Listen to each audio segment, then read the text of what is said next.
I think kind of just reflecting on some of this, I feel it's intuitively understandable, particularly in kind of more social constructs.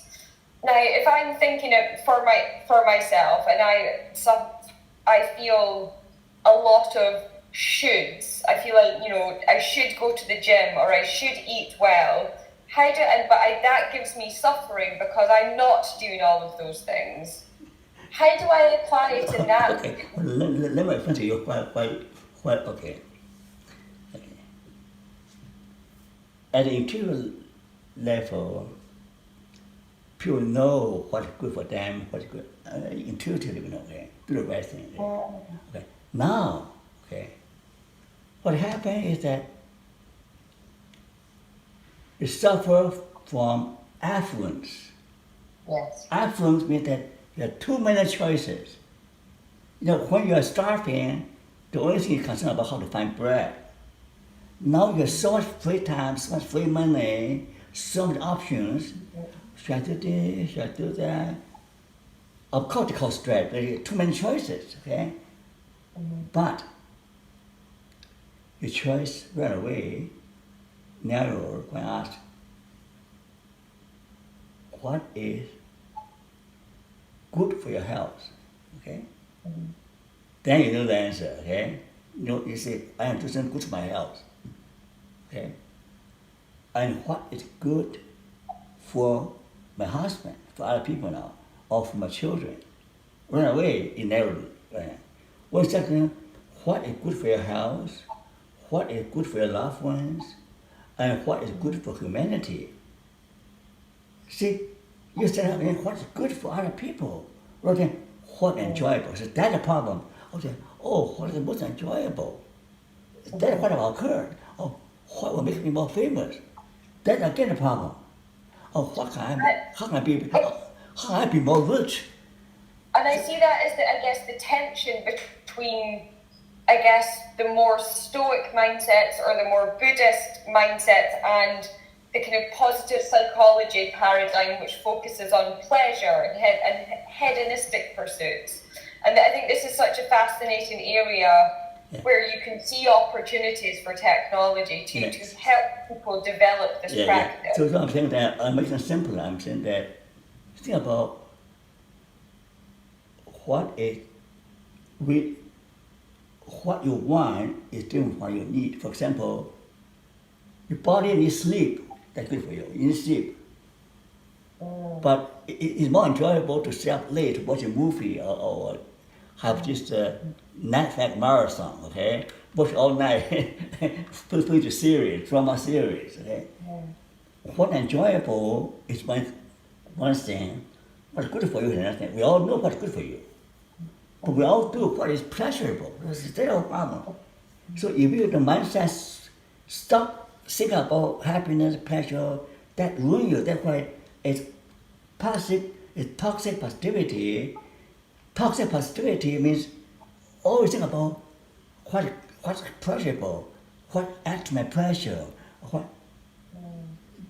can I be happier? That's toxic. If you keep thinking this line, it ruins your life and ruin the life of people around you. You always think about what will make me happy, how can I be happier?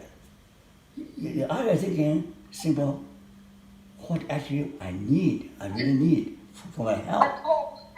How might we help people develop that, in layman's terms, that self-discipline to recognize a need and satisfy a need and not a desire? Good. I'm saying that. Stop thinking about pleasure that's killing you. Stop. Again, stop. Stop thinking about what makes me happier, Stop this nonsense. It's killing North America, it's killing everybody with drugs. How many people die of drugs? I mean, how many people depressed and suicide? Because they always think about what makes me happy. Now I'm not happy, so I better kill myself. Stop, because that's not good for you. It's not good for your mental health. It's not good for your family. It's not good for society. Just stop, okay?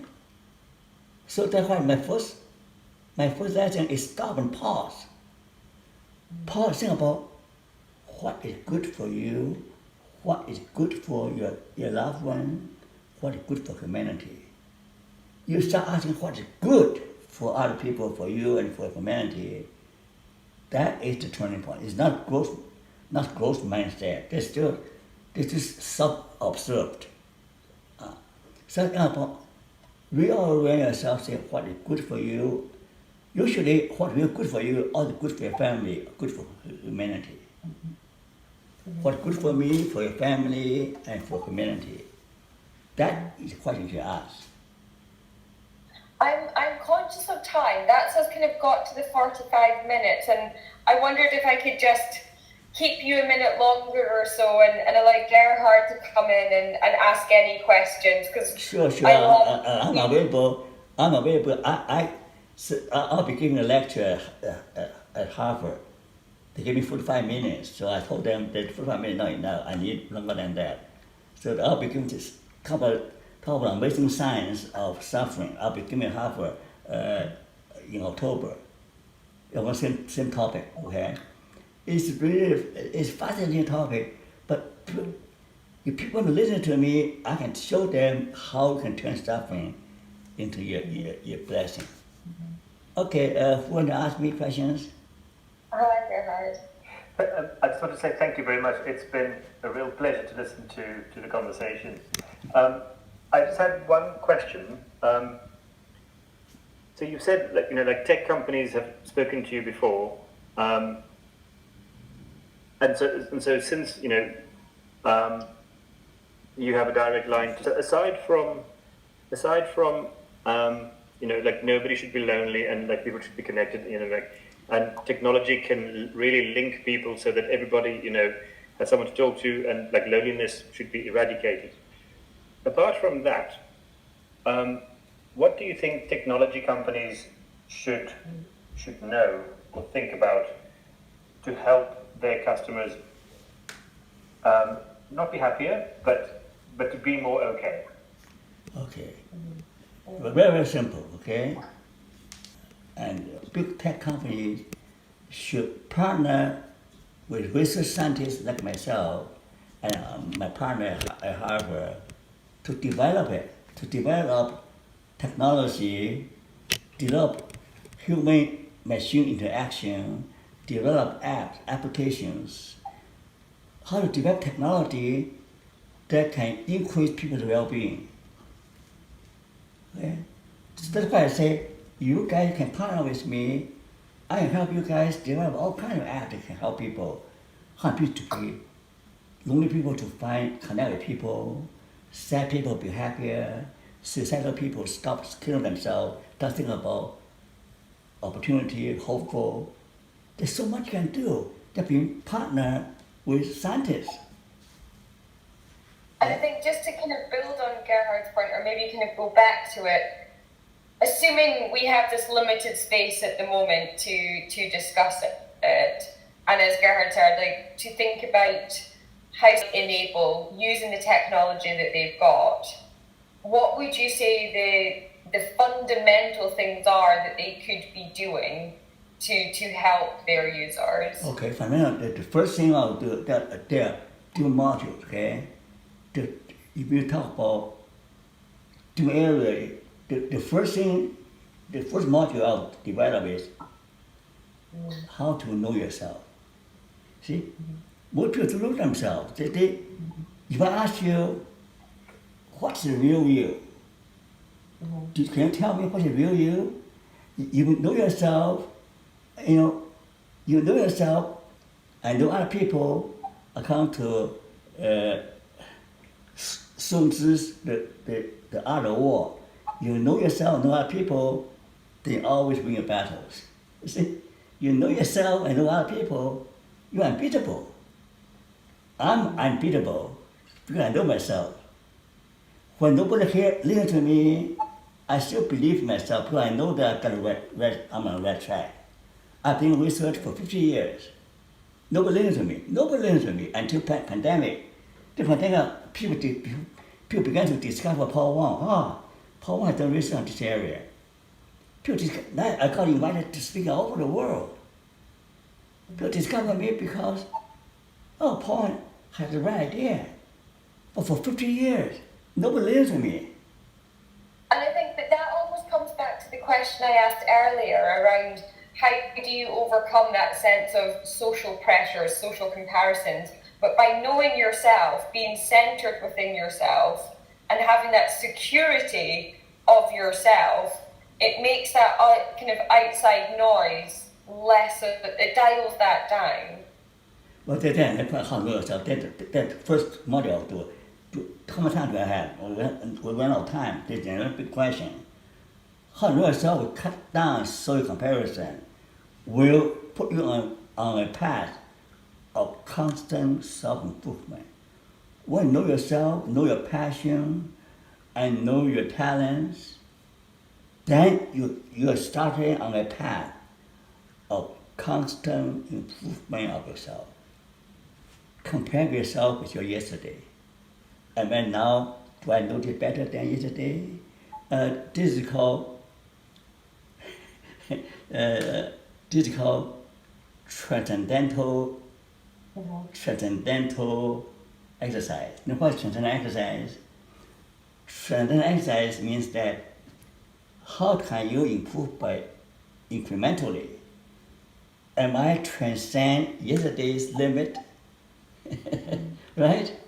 You will transcend your yesterday's limit, then you constantly improve.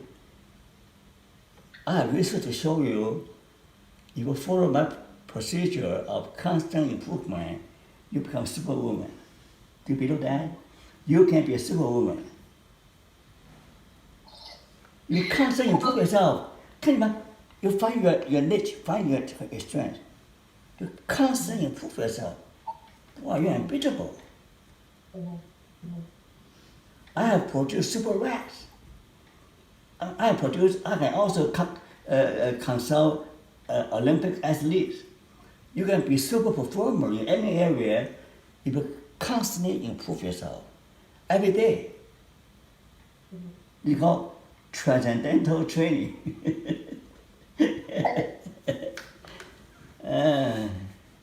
Paul, that's absolutely fantastic. Do you want to develop an app called Transcendental Training to be Superwoman or Superman? I can see such a benefit to it, and I'm sure we could talk for hours.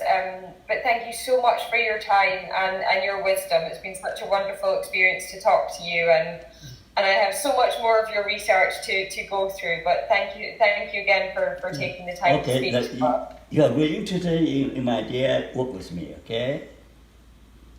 I'll leave that in the hands of them, but we know that the opportunity is there. So thank you so much for taking your time again. Okay, but my pleasure to preach the gospel of suffering. Thank you. Have a wonderful day. Okay, thank you. Thank you so much. Bye-bye.